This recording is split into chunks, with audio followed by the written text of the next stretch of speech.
Hello everyone, అందరూ ఎలా ఉన్నారండి? నేనైతే చాలా బాగున్నాను. యాక్చువల్గా ఈరోజు వీడియో ఎందుకు చేశానంటే అందరూ నన్ను లైవ్ పెట్టట్లేదు ఏమైంది అని అడుగుతున్నారు. లైవ్ పెట్టండి, ఈవినింగ్ నైట్ వస్తుండే కదా అలా లైవ్ పెట్టండి అని అడుగుతున్నారు, మెసేజెస్ చేస్తున్నారు. సో నాకు అసలు టైం కుదరక నేను లైవ్ పెట్టట్లేదు. ఈరోజు కంపల్సరీగా లైవ్ పెడతాను. ఈరోజు నైట్ 9:15 అలా లైవ్ స్టార్ట్ చేస్తాను. మన సబ్స్క్రైబర్స్ ఎవరైతే ఉన్నారో, రెగ్యులర్గా లైవ్ చూసే వాళ్ళు ఎవరైతే ఉన్నారో వాళ్ళందరూ లైవ్కి రండి కంపల్సరీగా. ఈరోజు 9:30 ఆర్ 9:15 ఆ లోపు నేను లైవ్ స్టార్ట్ చేస్తాను. నా ఫ్రెండ్స్ కూడా చాలామంది, అంటే యాక్చువల్గా నేను లైవ్లోకి వస్తే వాళ్ళు కూడా అందరూ కలిసి డిస్కషన్ చేయడము, మెసేజెస్ చేసుకోవడం, మాట్లాడుకోవడం అలా చేస్తారు కదా. సో వాళ్ళు కూడా అందరం కలిసినట్టు, అందరం మాట్లాడుకున్నట్టు ఉంటుంది లైవ్. అందుకే లైవ్ స్టార్ట్ చేయి అంటున్నారు.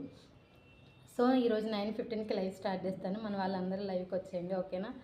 థ్యాంక్ యూ అండి, థ్యాంక్ యూ ఆల్, బాయ్.